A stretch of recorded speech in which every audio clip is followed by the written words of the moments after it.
우는 사자같이 삼킬자를 찾아 두루 다닙니다.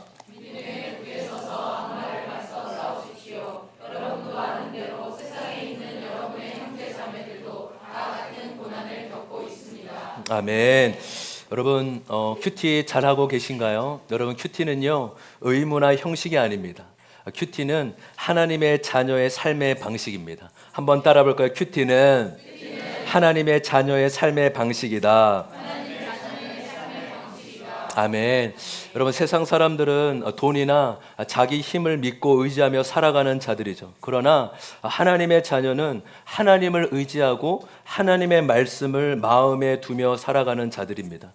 여러분 우리는 매일 밥을 먹습니다. 밥을 먹는 건요 선택의 문제가 아니라 생존의 문제죠. 그러니까 밥이 맛있어서 먹기도 하지만 살기 위해서도 먹어야 되는 겁니다. 안 먹으면 건강에 문제가 생겨서 이 생존의 어려움이 있을 수 있기 때문이죠. 동일해요. 여러분 우리가 육의 양식을 먹는 것처럼 영의 양식인 말씀을 먹고 묵상해야 될 줄 믿습니다. 우리는 말씀을 통해 하나님을 알아가고 하나님 안에 거하는 거예요. 여러분 5월 이 큐티 본문이 어디입니까? 어디죠? 네, 예레미야가 시작돼요. 잘 알고 계시네요. 여러분 예레미야 본문이 쉽지는 않지만 새벽 설교 음성 파일 한 10분 정도 됩니다. 좀 아침에는 조금 좀 해설 위주입니다. 본문이 어떤 본문인지 그리고 또 큐티인 본문 해설을 통해 도움을 받기를 소망합니다. 그래서 여러분 좀 예레미야 한두 달 정도 묵상하게 되는데 본문이 어려워도 말씀 묵상으로 하루하루 우리의 말씀의 삶을 인도함 받기를 소망합니다. 제가 한동안 이 손발이 저려서요, 이 고생한 적이 있어요.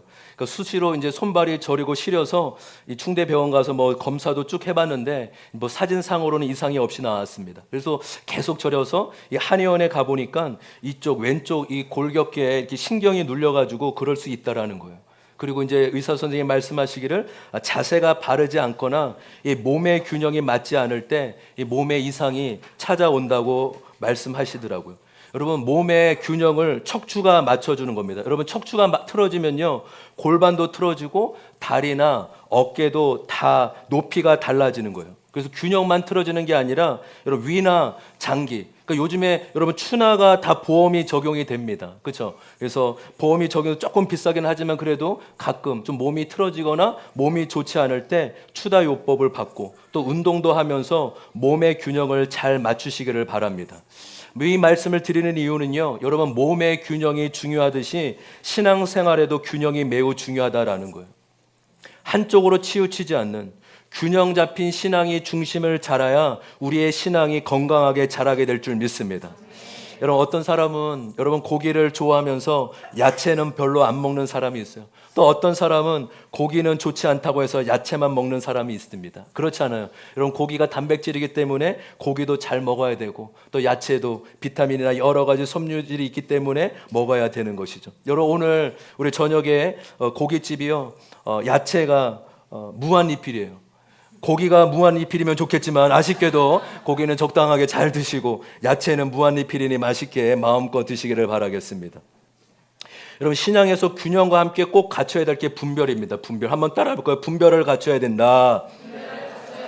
여러분 신앙생활을 다 갖추어도요 분별력이 없으면 정말 위험한 거예요. 우리 가끔 TV 같은데 TV 뉴스에 가끔 나오는데요 자녀가 아픈데 병원에 가지 않고 기도로 고치겠다고 해서 시간이 오래 지나 사망한 경우도 있죠. 여러분 의사에게 베푸는 것도 하나님의 일반 은혜임을 믿습니다. 그러니까 기도로 낫는 것도 특별한 은혜이지만 하나님이 의사의 손길을 통해 낫는 것도 일반적인 은혜, 우리에게 허락하신 은혜라는 것이죠.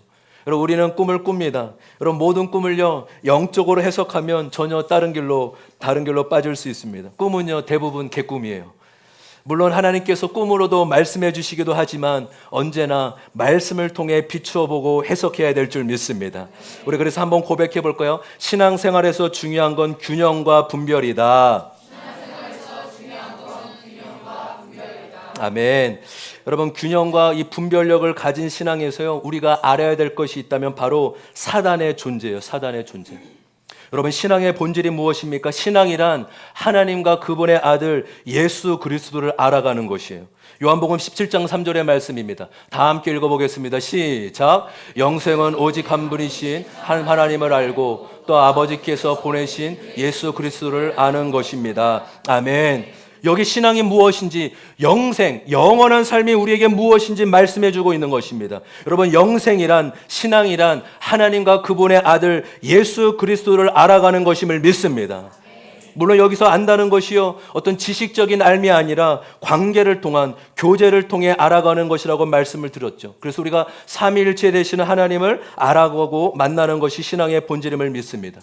여러분, 그렇게 우리가 삼위일체 하나님을 힘써 알아가면서 또한 그래도 알아야 될 것이 있다면 바로 사단의 존재라는 거예요. 그 이유는 우리가 예수 그리스도를 믿는 순간 영적 전쟁의 한복판에 놓여 있기 때문입니다. 여러분, 예수를 몰랐을 때는요, 예수를 믿지 않았을 때는 사단의 공격이나 방해가 없어요. 왜요? 어차피 흑암의 건세 아래 속해 있기 때문에 어차피 사단의 자식이에요. 건들지 않아도 어차피 세상에 살다가 지옥에 갈 인생이라 영적 전쟁이 없다고요. 그러나 여러분, 예수 그리스도를 믿고 영접하는 순간 어떠한 일이 일어납니까? 흑암의 권세에서 하나님의 아들의 나라로 옮긴 바 됨을 믿습니다. 그러니까 우리의 소속과 정체성이요, 예수 그리스도로 인해 사단의 자식이 아니라 하나님의 자녀가 되었음을 선언하고 있는 것입니다. 오직 예수, 오직 십자가밖에 없음을 믿습니다.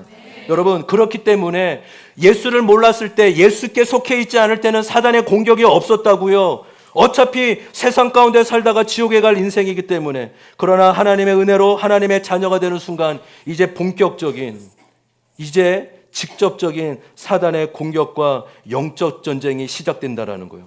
이 베드로전서 5장은 믿는 자에게 주시는 말씀이에요. 제가 다시 한번 오늘 본문의 말씀 8절 9절 제가 다시 한번 읽겠습니다. 정신을 차리고 깨어 있으십시오. 여러분의 원수 마귀가 우는 사자같이 삼킬 자를 찾아 두루 다닙니다. 믿음에 굳게 서서 악마를 맞서 싸우십시오. 여러분도 아는 대로 세상에 있는 여러분의 형제자매들도 다 같은 고난을 겪고 있습니다. 8절 보세요. 사단이 삼킬 자를 두루 찾아다니며 믿음을 떨어뜨리도록 시험에 들게 한다는 거예요. 그러니까 사단이 무엇을 하냐? 9절 보세요.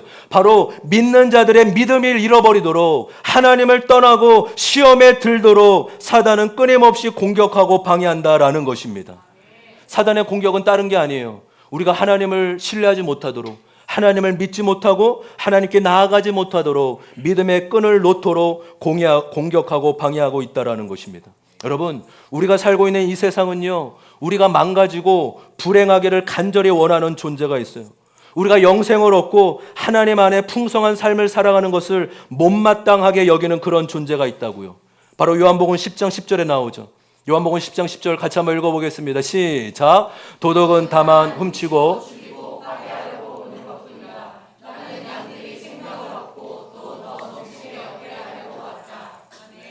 우리는 너무나 잘 아는 말씀입니다. 우리는 후반전부터 잘 알죠. 예수님께서는 우리에게 생명을 주고 더 넘치도록 생명을 주기 위해 이 땅에 오신 분이심을 믿습니다. 근데 예수님과 달리 어떠한 존재, 도둑은 누구를 말합니까? 바로 사단을 말하는 거죠. 사단은 우리의 생명을 훔치고 죽이고 파괴하러 오는 존재다라고 말해요. 하나님은 우리에게 생명을 주길 원하시는 분이지만 사단은 우리에게 생명을 누리지 못하고 빼앗아 가려고 하는 존재라는 사실입니다. 여러분, 사단은 한순간에 우리의 삶을 파괴하고 망가지게 할 수 있는 존재예요. 저와 여러분의 약점, 저와 여러분의 죄성, 혈기와 분노와 그런 정욕을 누구보다 잘 알고 있기 때문에 그것을 끊임없이 공격하려고 하는 것이에요. 그래서 우리는 매일 펼쳐지는 영적인 긴장감 가운데 놓여있는 자들이라는 것이에요. 여러분, 그래서 저와 여러분의 가정에서, 교회에서, 우리의 삶 가운데 일어나는 일을 인간적인 관점만이 아니라 영적인 관점으로도 살펴보아야 될 줄 믿습니다. 제가 가끔 말씀드렸잖아요. 제가 30대 초반이었나요? 저도 정확하게 청년부 전도사로 있을 때 그때 청년들이 한 30-40명, 많지는 않았어요. 30-40명 정도 있을 때였던 것 같아요. 이제 여름 순회를 은혜롭고 마치고 돌아오는 길에 이 청년들이요, 마음이 상하고 서로 오해하는 그런 일이 일어났습니다. 큰 일도 아니에요. 돌아올 때 어떤 차를 탈 것인가? 야, 거기 내 자리, 저를 보십시오. 저를 잡아먹을 듯이 저를 보시고, 좋습니다. 편하게, 자리는 편하게 앉으시고 편하게 저를 봐주시길 바랍니다. 차 돌아오는 차를 어디에 탈 것인가? 거기 내 자리인데 왜 네가 앉냐? 나 잠깐 자리 비운 건데 왜 거기에 네가 타냐? 그럼 몇 명이 한 세네 명, 뭐 네다섯 명이 그런 일이 일어나면서 주변 청년들까지 영향을 받으며 마음이 상하고 금방 다운이 되는 거예요. 그리고 은혜는 3일 동안 받았는데 은혜 까먹는데 10분도 안 걸리더라고요. 돌아오면서 여러 생각이 들면서 왜 이러지? 뭐가 문제지? 뭐 때문에, 무슨 자리 때문에 이렇게가 됐나? 근데 조금 시간이 지나면서 알게 된 것은, 이것이 영적 전쟁이고 영적 공격이구나. 아무 일도 아닌 것을 크게 보고 마음에 상하게 하는 것. 여러분, 은혜 받는데 3일이라 여러분, 은혜는 집중하지 않고 하나님 앞에 마음을 쏟자면 은혜 받기는 힘들어요. 그렇지만 금방 마음을 놓고 정신을 다른 데 놓으면 은혜는 쉽게 사라질 수 있고 사단의 공격이 우리 가운데 끊임없이 공격과 시험에 빠뜨리는 존재가 있다는 것을 잊어서는 안 되어야 될 줄 믿습니다. 여러분, 저는 그 사건이 저 인생 가운데 굉장히 큰 영적인 인사이트를 줬어요. 굉장히 잊혀지지 않아요. 참 은혜 수련의 가운데도 사단의 공격이 있는 거구나. 하나님의 역사 가운데도 사단의 방해와 공격이 있을 수 있다는 것입니다. 여러분, 저와 여러분이 먼저 알아야 될 것은 우리는 사단에 대해 크게 두 가지 자세를 취해야 됩니다. 첫 번째, 사단의 존재를 너무 무시하지 말라는 거예요. 한번 따라 볼까요? 사단의 존재를 무시하지 말라. 여러분, 방금 말씀드린 대로 사단은 우리 믿는 자의 삶에 믿음을 잃게 만들고 시험에 빠지도록 합니다. 사단의 성경은 200번 정도 언급되어 있어요. 여러분, 사단의 가장 큰 전략이 무엇인지 아십니까? 사단의 공격이 무엇인지 모르게 하는 거예요. 감추게 만든다는 거예요. 여러분, 만약에 수련에서 돌아오는 길이 그렇게 마음 상하게 한 것이 사단인지 알았다면 교회에 도착하자마자 이렇게 얘기했을 거예요. 여러분, 우리 정신 똑바로 차립시다. 하나님의 은혜를 주셨지만 사단도 은혜를 빼앗아갈 수 있어요. 여러분, 어떻게 이것이 마음 상할 일입니까? 사단의 공격과 사단의 우리에게 감정과 여러 상황을 통해 마음을 빼앗으려고 시험 든 게 아닙니까? 우리 회개하고 사단을 대적합시다. 이렇게 해야 되지 않겠어요? 근데 다들 혼미해졌어요. 저도 너무 답답해서 화가 나더라고요. 이렇게 했었는데 이것밖에 안 돼? 화나가지고 그 상황 그냥 흐지부지 그냥 집에 다 돌아갔습니다. 여러분, 사단의 가장 큰 전략은 사단에 대해 아무런 관심이 없고 사단의 전략을 눈치채기 못하게 만드는 거예요. 그래서 사단은 얼마나 뛰어난 전략가인지 몰라요. 여러분, 우리가 사단이요 TV에 나오는 귀신처럼 뿔 달리고 흰 소복 입고 입에 칼고 물에 있으면 얼마나 구분하게 시켰어. 사단이구나. 사단의 공격이네. 그러나 사단은 그런 존재가 아니라고요. 그래서 여러분, 이렇게 사단의 존재에서 무시하지 말라는 자세와 함께 두 번째는 사단의 존재를 너무 크게 생각하지 말라는 거예요. 한번 따라해 봅시다. 사단을 너무 크게 생각하지 말라. 여러분, 성경은요 사단의 존재에 대해 인정하지만 크게 부각시키지 않아요.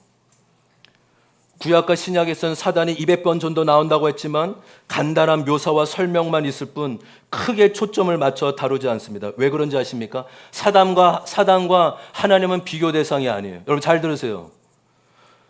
사단은 하나님의 영역 가운데 속한 존재인 것이에요. 할렐루야. 사단과 하나님이 싸우는 게 아니에요. 사단은 하나님의 타락한 존재에 불과하다고요. 그렇게 우리는 사단이 아니라 하나님이 누구신지 힘써 알아가고 그렇게 닮아가는 존재가 되어줄 줄 믿습니다. 여러분, 수십 년 전에 한국에요 이 베레아다는 단체가 있었어요. 이 베레아가요 한국 교회에 미친 영향이 큽니다. 귀신론이에요, 귀신론. 요지가 뭔지 아십니까? 그러니까 모든 문제를 귀신이 일으킨다는 거예요. 그러니까 오해가 있을 수 있게 설명을 먼저 드릴게요. 여러분, 귀신이란, 성경에서 말하는 귀신이란 TV에서 나오는 그런 거 말하는 거 아니에요. 죽은 다음에 막 조상이 떠들고 그런 건 없어요. 사단, 마귀, 귀신, 사단의 이런 영역들이 있는 거예요. 졸개들, 역할들이 조금씩 있어요. 그래서 어떻게 얘기하냐? 육체의 질병이 있어요. 여러분, 왜 생길까요? 건강관리 소홀해서 생긴 거잖아요. 근데 질병의 원인이 귀신이 공격해서 병을 줬다는 거예요. 그래서 귀신을 쫓아야 병을 낫는다는 거예요. 여러분, 두통을 생기면 다양한 원인이 있지 않겠습니까? 근데 지금 사단의 역사에서 그렇다라는 거예요. 여러분, 변비가 걸렸어요. 왜 걸렸을까요? 마귀가 지금 장을 붙잡고 있기 때문이라는 거예요. 마귀가 손을 놓고 떠나야지 대변이 나온다는 거예요. 여러분, 집안에 어려움이 있습니다. 자녀에게 문제가 있어요. 어떻게 해석할까요? 사단이 그 집안을 공격하고 흔들기 때문이라고 합니다. 여러분, 잘 들으세요. 분명히 사단의 역사와 존재는 있어요. 여러분, 사단이 공격해서 두통이 있을 수 있고 질병이 올 수 있어요. 여러분, 우리 교회는 그래도 예배 드리는 편이 95점 이상이에요. 어느 교회 가도 우리 교회만큼 예배 잘 드는 교회 많지 않아요. 근데 여러분, 졸음이나 우리의 예배 가운데 딴 생각을 빼앗게 하고 다른 생각에 꼬리를 문게 만드는 것은 사단의 역사일 수 있다는 거예요. 정신 차리고, 그러니까 우리가 편하게 드리지만 정신은 차리고 하나님 앞에 나아가야 된다는 것이죠. 근데 그런 것을 다 영적인 해석으로 사단에게 초점을 맞추면 안 된다라는 것입니다. 예수 그리스도의 십자가의 능력이 사단의 역사보다 크고 위대함을 믿습니다. 사단의 역사는 예수 그리스도의 십자가 안에 깨어졌고 그 역사는 이제는 미비하며 틈이 줄게 되는 것 뿐이에요. 여러분, 그래서 최고의 영적 전쟁이 무엇인지 아십니까? 최고의 영적 전쟁은 바로 회개예요. 사단아 떠나가라, 주 예수 그리스도의 이름으로 떠나가라. 우리가 이렇게도 기도해야 되지만 이렇게 외치지 않다 하더라도 죄를 회개하고 죄를 미워하고 버리면 사단이 떠나가게 될 줄 믿습니다.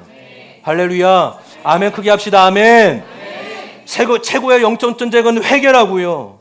회개가 사단이 가장 무서워하고, 회개할 때 사단이 떠나가고 어둠은 떠나가게 될 줄 믿습니다. 여러분, 사단이 틈타고 공격하는 이유는 죄와 상처가 남아있기 때문이에요. 여러분, 우리가 왜 이렇게 끊임없이 옛사람을 다루고 옛사람을 십자가에 못 박아야 됩니까? 죄와 상처가 여전히 남아있으면 사단이 끊임없이 냄새나고 어두운 영역 가운데 틈타고 공격하고 있기 때문이에요. 예를 들어 볼게요. 여러분, 냄새나고 어두운 곳에 똥파리가 키죠. 여러분, 똥파리는요 계속해도 꼬여드는 거예요. 똥파리는 어떻게 쫓아낼 수 있는지 아십니까? 똥을 치워야 되는 거예요. 좀 이따 점심 드셔야 되는데 죄송해요. 이것만큼 실감나는 예화를 저는 찾지 못해요. 여러분, 똥파리 아무리 쫓아낸다고 해도 똥 치우지 않고 냄새나고 썩은 거 안 치우면 똥파리는 계속 꼬인다고요. 죄와 상처를 끊어내고 회개로 떨어버릴 때 우리가 승리하고 정결한 삶으로 나아갈 줄 믿습니다. 사단을 쫓아내는 것보다 내 죄를 회개하고 미워하는 것이 최고의 영적 전쟁인 것이에요. 그렇게 저와 여러분이 끊임없이 거룩한 삶으로, 순결한 삶으로 살아나는 은혜가 있기를 소망해요. 할렐루야. 사단이 죄를 틈탈토록 여러분 틈을 주지 마십시오. 그것이 죄인 줄 알면 끊임없이 회개하고 정결함을 입어 사단을 이기는 저와 여러분 되시기를 소망합니다. 오늘 그래서 마지막으로 사단의 존재와 정체에 대해서 말씀드리고 싶어요. 여러분, 성경을 읽다 보면 사단에 대해 이렇게 여러 가지 표현하고 있습니다. 한번 화면을 한번 보세요. 공중 권세 잡은 자, 이 세상의 왕, 어둠의 왕, 귀신들의 왕, 광명의 천사, 천사로 가장, 루시퍼, 마귀, 뱀, 원수, 형세를 참소하는 자, 대적, 시험하는 자, 악한 자, 도적, 살인하는 자, 멸망시키는 자, 우는 사자, 거짓말쟁이, 거짓의 아비, 이렇게 여러 가지로 표현하고 일컬어집니다. 여러분, 이런 단어를 들으면 어떤 느낌이 드세요? 여러분, 기분이 좋아지고 마음이 가벼워지십니까? 왠지 아주 비열하고 교활한 느낌, 뭔가 끔찍하게 우리를 공격하는 그런 느낌이 되지 않습니까? 여러분, 성경은 이런 존재, 사단의 존재를 향해 우리에게 밟아버려라 라고 말하고 있어요. 제 얘기가 아니라 성경 얘기예요. 로마서 16장 20절 말씀.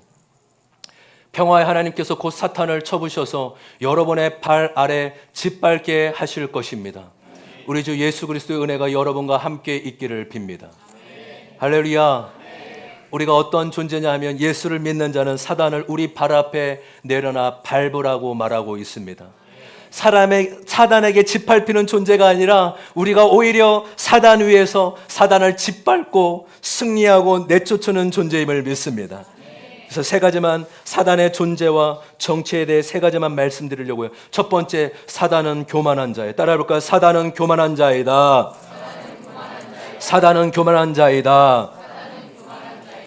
사단이라는 존재의 본질이 바로 교만이에요. 여러분, 왜 마귀가 사단이 되었습니까? 마귀가 되었습니까? 이사야에 나와요. 마귀는 본래요 천사장이었습니다. 하나님을 찬양하고 노래하는 루시퍼였죠. 천사장이 타락하여 마귀가 된 이유는 성경은 이렇게 얘기해요. 어느 날 내가 저 높은 곳에 올라가 하나님과 비기겠다, 하나님과 맞먹겠다. 바로 그것이 마귀로 타락하는 순간 찰나였어요. 내가 하나님처럼 되리라, 내가 하나님처럼 높임을 받으리라 라고 여기는 순간 천사장이 마귀로 타락하게 된 것입니다. 여러분, 교만은 바로 하나님과 되려는 것이 바로 교만임을 성경은 얘기하고 있어요. 여러분, 가장 큰 죄, 원죄는 두 가지예요. 불순종과 교만을 원죄의 시작이라고 얘기하고 있어요. 네가 하나님처럼 되리라. 너 이거 먹으면, 너 선악을 알게 하는 나무를 먹으면, 열매를 먹으면 하나님과 같이 될 거야. 여러분, 원죄는 불순종과 함께 교만이에요. 여러분, 교만을 오해하지 마십시오. 잘난 척하고 겉으로 드러내는 게 교만이 아닙니다. 교만은 나는 하나님 없어도 살 수 있어. 내 인생은 주인은 나야. 내 마음대로 하는데 어때라고 여기는 것이에요. 하나님보다 내가 더 옳아, 하나님보다 내가 더 맞아라고 여기는 것이 바로 교만이라는 사실이에요. 예수님이 우리에게 이렇게 말씀하시죠. 마태복음 16장 22절 23절입니다. 제가 읽겠습니다. 이에 베드로가 예수를 따로 붙들고 주님 안 됩니다. 절대로 이런 일이 주님께서는 일어나서는 안 됩니다 하고 말하면서 예수께 대들었다. 그러나 예수께서 돌아서서, 여러분 잘 보세요. 베드로에게 말씀하셨다. 사탄아, 내 뒤로 물러가라. 너는 나에게 걸림돌이다. 너는 하나님의 일을 생각하지 않고 사람의 일만 생각하는구나. 지금 예수님께서 수제자인 베드로에게 사단이라고 얘기하고 있어요.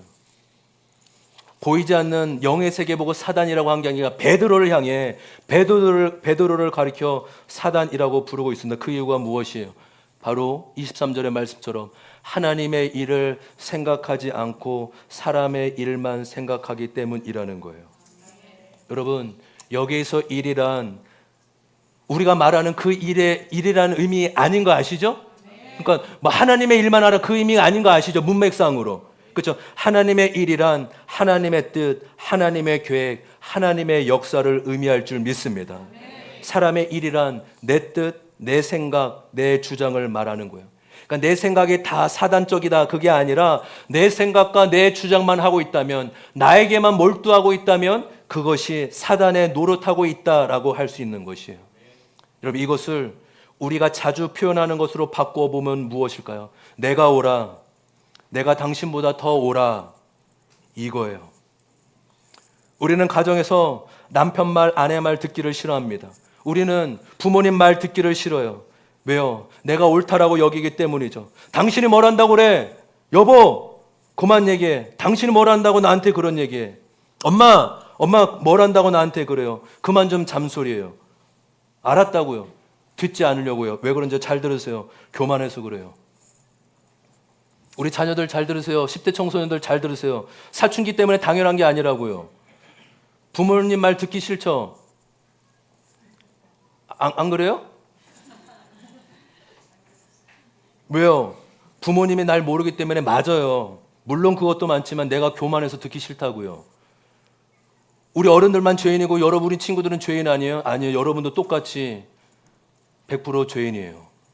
아, 내가 교만해서 부모님 말 그렇게 듣기 싫구나. 부모님 말 말하면 그렇게 짜증이 올라오는 게 내가 엄마보다 옳아, 내가 아빠보다 옳아, 나 듣기 싫어. 여러분, 우리가 집안에서 사단 노릇을 얼마나 많이 합니까? 저는 그동안 악한 남편임을 인정했지만 악한 아빠라는 것을 잘 인정하지 못했어요. 근데 하나님이 작년부터, 올해 초부터 이제는 아내와의 관계를 넘어 자녀와의 관계를 힘쓰게 하고 회개끔 하세요. 자녀에게 큰 상처와 아픔을 주지 않았으니 그냥 평범한 아빠인 줄 알았는데 줘야 될 사랑을 주지 못하고 아빠로서 희생과 헌신하지 않는 것이 큰 죄임을 알게 해주셨어요. 아, 이러다가 우리 세 자녀들이 아빠를 떠날 수 있겠구나, 아빠의 마음을 받아주지 않겠구나라는 마음이 든 거예요. 그러니까 아이들 책임이 아니라 제 책임이에요. 우리 부모들 잘 들으세요. 내가 옳고 내가 원하는 대로만 한 결국 이 모습이 지금 일어나고 있어요. 제 자녀들이 제 말 안 들어요, 여러분. 저는 여전히 우리 아이들이 어릴 줄 알았거든요. 아니에요. 우리 부모님들 긴장하십시오. 근데 잘 들으세요. 사단은 속여요. 야, 포기해. 이미 안 됐어. 늦었어. 그렇지 않습니다. 우리는 천국 가는 그날까지 예수 믿는 자에게는 포기가 없음을 믿습니다. 우리 권사님들 아멘 크게 하십시오. 아멘. 아멘. 저도 요즘에 두 마음이 들어요. 우리 선빈이 이제 내년에 20살인데 이제 아빠 떠나는데 나 소망이 없나? 주님 어떡합니까? 아, 근데 사단의 거짓말이에요. 주님, 아직 늦지 않았습니다. 아직 늦지 않았습니다. 그래서 23절에 사단이 아니라 하나님의 사람으로 부름을 받으려면 어떻게 할까요? 24절. 그때 예수께서 제자들에게 말씀하셨다. 누구든지 나를 따라오려거든 자기를 부인하고 제 십자가를 지고 나를 따라오너라. 사단은 뿔 달린 자가 사단이 아니라 자기만 옳다라고 주장하는 자, 끊임없이 교만한 자가 사단이에요. 그러면 하나님의 자녀는 누구입니까? 자기를 부인하고 제 십자가를 지는 자가 하나님의 자녀라고 말하고 있습니다. 그러면 여러분들은 가정에서 무엇을 그동안 마음대로 살았습니까? 제가 그동안 너무 마음대로 살아서 이제는 자녀를 좀 섬기고 챙겨야 될 회개할 때라고 주님 마음 계속 주세요. 그래서 이제 몇 주 전부터 계속 선물도 사주고 토닥토닥 해주고 방에 들어가서 뭐 하고 있나? 그러니까 애들이 아빠 왜 들어오냐고 말 나가 막 이렇게 왜 들어와 막 이렇게 소리 지르고 장난이 아니더라고요. 선물 줘도 아이들의 마음이 이미 상한 거예요. 고마워하지 않아요. 형식적인 걸 알더라고요, 아이들이요. 야, 이거 내 편한 대로, 내 교만대로 살았으니 이렇게 된 거구나. 그럼 이게 제 인생의 결론이에요. 이걸 누가 탓할 거세요? 하나님 탓할 것입니까? 아이들 탓할 것이에요? 아니요. 죄라고요. 저의 잘못이라고요. 이번 주 저의 십자가 적용은 자녀들에게 편지 쓰는 거예요. 여러분 각자에겐 적용 질문 한번 같이 한번 읽어보겠습니다. 다 같이 읽겠습니다. 시작.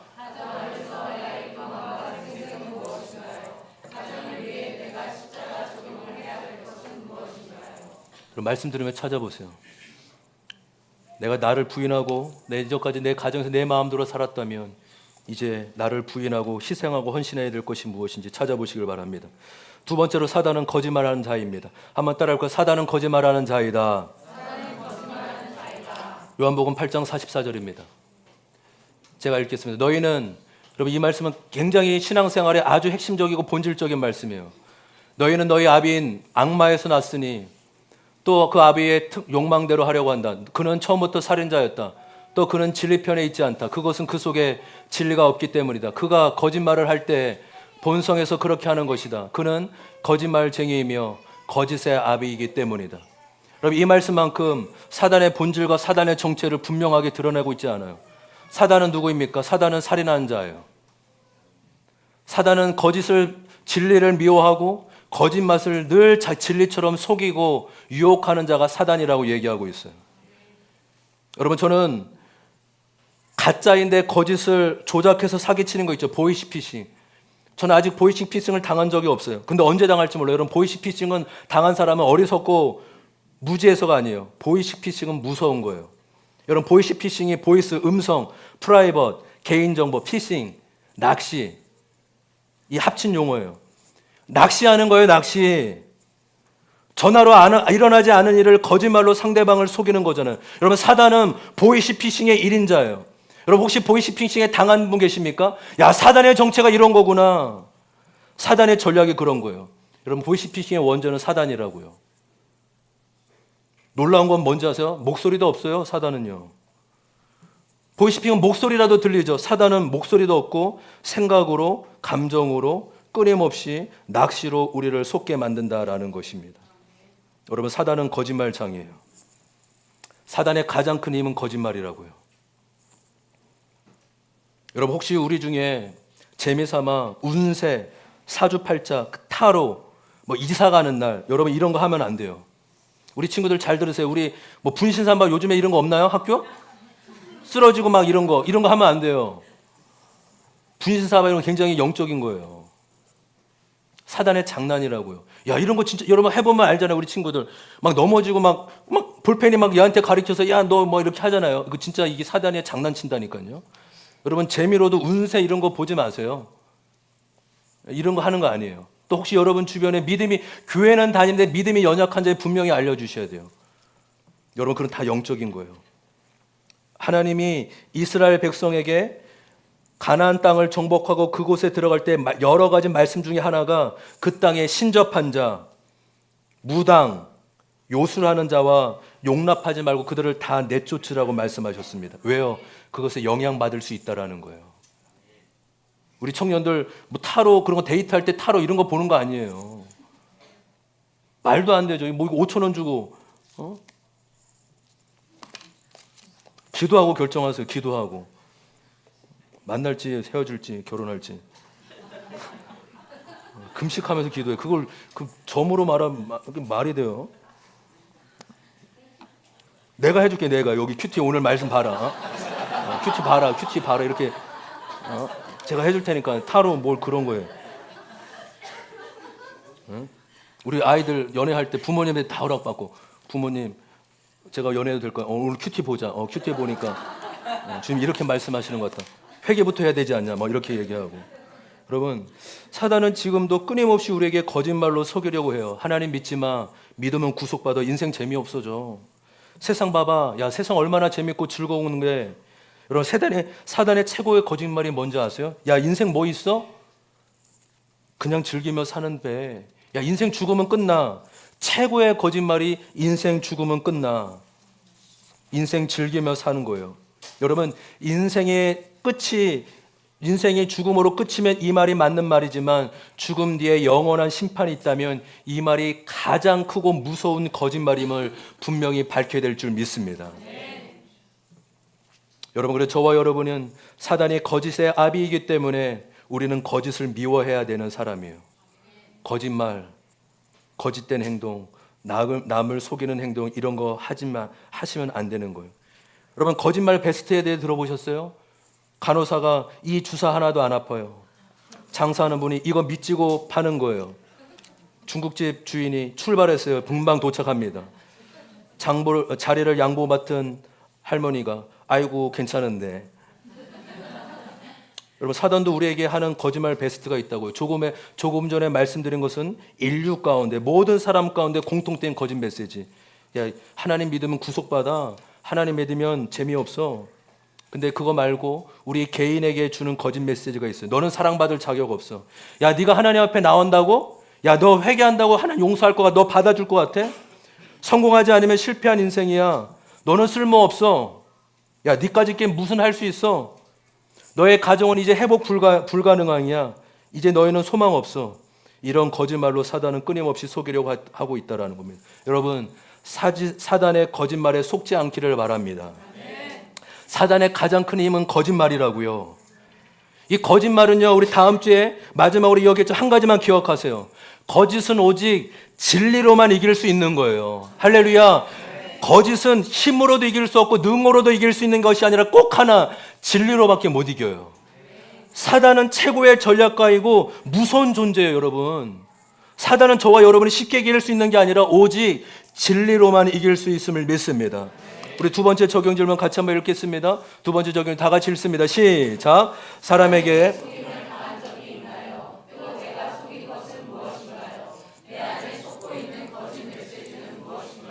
여러분 한번 한 주간 돌아보. 내 사람에게 속은 건 무엇인가? 내 남편에게 아내에게 속은 건 무엇인가? 또 나도 남편에게 자녀에게 부모님에게 속인 것일 수도 있고 또 내가 속고 있는 거짓 메시지 하나님부터 오지 않은 것이 무엇인지 한번 우리의 삶과 마음을 비춰보기를 소망합니다. 마지막으로 세 번째 사단은 분열케 하는 자입니다. 따라해볼까요? 사단은 분열케 하는 자이다. 사단 마귀의 이름 안에 반역하는 자, 이간질하는 자라는 포함이 있어요. 한마디로 사단은 분열하고 나누게 하는 자입니다. 여러분 나라가 분열되게 만들고 교회가 분열되게 만들고 가정이 깨어지게 만드는 것은 다 사단의 역사예요. 사단은 하나님과 사람을 나누고 사람과 사람을 분열시키는 게 사단의 목적이라는 거예요. 여러분 교회를 다니며 교회가 잘 되지 않기를 바라는 자들이 어디 있습니까? 다 교회를 사랑하고 잘 되길 말하는데 이상하게 의견 차이만 나면 분쟁이 일어나요. 참 안타까운 이유죠. 사단은 어떤 문제냐, 어떤 중요한 상황이 있을 때 그 기회를 틈타 갈등과 다툼 가운데 분열의 계기를 만들려고 합니다. 마음을 나누게 하고 편을 나누게 하고 교회를 나누게 합니다. 여러분 잘 들으세요. 분열하게 하고 나누는 것은 사단의 역사라는 거예요. 가정 가운데 깨어지게 하고 부부가 하나 되지 못하게 하고 부모와 자녀가 하나 되지 못하게 하는 것이 사단의 전략이고 사단이 기뻐하는 일하는 것입니다. 지하철에 어르신 두 분이 크게 싸우고 있었습니다. 네가 옳다, 내가 옳다. 너는 왜 그러냐 소리 지르고 싸우니까 한 아이가 그것을 보고 이렇게 얘기하고 하죠. 아저씨 그만 싸우세요. 여기가 교회인 줄 아세요? 여러분 우픈 얘기죠. 우픈 얘기. 세상 사람들에게 교회는 싸우는 곳으로 비추고 있다는 거예요. 교회는 하나 되고 용납하고 용서하는 곳으로 비춰되는데 오히려 교회가 싸우는 거 교회인지 아냐고. 여러분 이거 얼마나 안타까운 얘기예요. 여러분 저는요 목회하면서 저 스스로의 방침이 있어요. 앞으로도요 저는 무슨 일이 있어도 목자 편을 들 거예요. 그럼 잘 들으세요. 오해하시면 안 돼요. 편을 나누거나 목자가 맞다는 게 아니에요. 저는 편을 앞으로 저도 그렇고 우리 모든 자가 편을 나누고 끼리끼리 이런 역사가 없기를 소망합니다. 지금 말씀드리는 이유는요 목자는 여러분을 섬기는 사람이에요. 목자가 뛰어나고 훌륭해서가 아니라 하나님이 불러주셨고 세워주셨기 때문입니다. 그러니까 목자의 목적은요 한 가지예요. 하나님과 더 가까워지고 함께 믿음의 길을 걸어가자. 우리가 부족하지만 하나님 앞에 더 가까이 나아가자. 이거밖에 없는 것입니다. 그러니까 목자의 섬김은요 여러분을 섬기는 거예요. 여러분 목자가 교회에서 돈을 받아요? 저는 돈이라도 받죠. 사례비라도 받죠. 여러분 목자가 돈을 받습니까? 그렇다고 여러분이 크게 목자를 대우해 주십니까? 주님 부르셨고 영혼을 맡겨주셨기 때문에 섬기는 밖에 없어요. 저는 그래서 앞으로도 목자 편 들 거예요. 그래서 여러분 다 목자 하시기를 바랍니다. 목자로 다 준비하셔야 돼요. 우리가 2, 3년 내에 여러분 한 분 한 분 다 목자 되시고 그리고 다 제가 여러분 편 들고 맞습니다. 목자님 당신 편이 당신 말이 맞죠. 이렇게 앞으로 우리 교회 가운데 물론 갈등과 다툼이 있을 수 있어요. 우리가 완전하지 않게 오해도 있고 부딪힘도 있을 수 있습니다. 그렇지만 이런 것을 뛰어넘는 거룩함과 성숙함이 있기를 소망합니다. 거룩이 목적으로 삼으면요, 잘 들으세요. 구원과 거룩을 목적으로 삼으면 다툼과 갈등을 뛰어넘을 수 있어요. 왜요? 그 다툼과 갈등 가운데 나의 죄를 보고 나의 강팍함과 나의 교만함을 보기 때문에 회개하며 갈등과 다툼을 이겨나갈 수 있는 것이죠. 여러분 그래서 사단은 나누게 하지만 우리 주 예수님은 하나 되게 하시는 분이심을 믿습니다. 할렐루야. 우리 주님은 하나 되게 하신다고 에베소서에 보면 이방인과 유대인들이 하나 되게 하시고 믿는 자와 믿지 않는 자가 하나 되시게 하시고 교회 안에 성도들이 하나 되게 하시는 분이 우리 주 예수님이라고 말씀해주고 있습니다. 하나가 될 때까지 주님은 여러분 어떤 교회가 강력한 교회인지 아세요? 하나 되기 힘쓰는 교회가 건강하고 강력한 교회예요. 교회 크기와 상관없이 하나 되기 힘쓰는 교회, 주님과 하나 되고 성도가 하나 되기 힘쓰는 교회가 건강하고 능력 있는 교회임을 믿습니다. 저와 여러분이 그렇게 우리를 화평케 하는 자로 부르셨어요. 여러분 집안에서 사단 노릇하지 마세요. 깨어 있으셔야 된다고. 이게 사단의 공격인가? 내가 아내와 남편과 계속 싸우게 되고 자녀들을 계속 혼내키고 내가 부모님 말 듣지 않는 게 사단의 노릇하고 있는 건 아닌가? 여러분 우리가 끊임없이 깨어서 우리가 분열케 하는 자가 화평케 하는 자가 되기를 소망합니다. 저는 우리 친구들, 우리 다음 세대에게도 소망했어요. 우리 친구들 학교 가서 반이 하나 되고 선생님과 친구들이 하나 되고 선생님 욕할 때 야 그래도 선생님 우리 위해 이런 거 해주지 않았냐? 야 우리 그래도 학교 사랑하자. 우리 용은 유치원 우리 친구들 잘 들으세요. 유치원 선생님 사랑해요. 요번 주 우리 어머님들 우리 부모 스승의 날 때 다 카네이션 3,000원짜리 사서 보내주시길 바랍니다. 왜요? 우리 믿는 자는 다 어디 가나 화평한 자로 우리를 부르셨기 때문입니다. 할렐루야. 저와 여러분 계신 곳에서 다른 사람 비방하고 이간질하고 부정적인 얘기하지 마십시오. 그것은 하나님도 깨뜨리고 사람과의 관계도 깨뜨리는 거예요. 주님은 우리를 하나되고 화평케 되는 자로 부르셨음을 믿습니다. 말씀을 정리하도록 하겠습니다. 여러분 사단에서의 싸움의 승리의 비결은 반대 정신이에요. 반대 정신. 사단은 교만한 자이고 우리가 교만이 올라오기 때문에 겸손으로 나아가야 되는 거예요. 사단은 거짓말하기 때문에 거짓을 미워하고 진리를 사랑해야 됩니다. 사단은 분열케 하는 자이기 때문에 분열을 미워하고 하나 되게 하고 화평케 해야 되는 것입니다. 여러분 저와 여러분이 이 사단의 전략을 깨달아 우리 영적 전쟁 가운데 있음을 알고 주님 앞에서 믿음으로 승리하기를 소망합니다. 우리 마지막 적용줄만 같이 한번 읽겠습니다. 다 함께 읽습니다. 시작. 가정에서 나는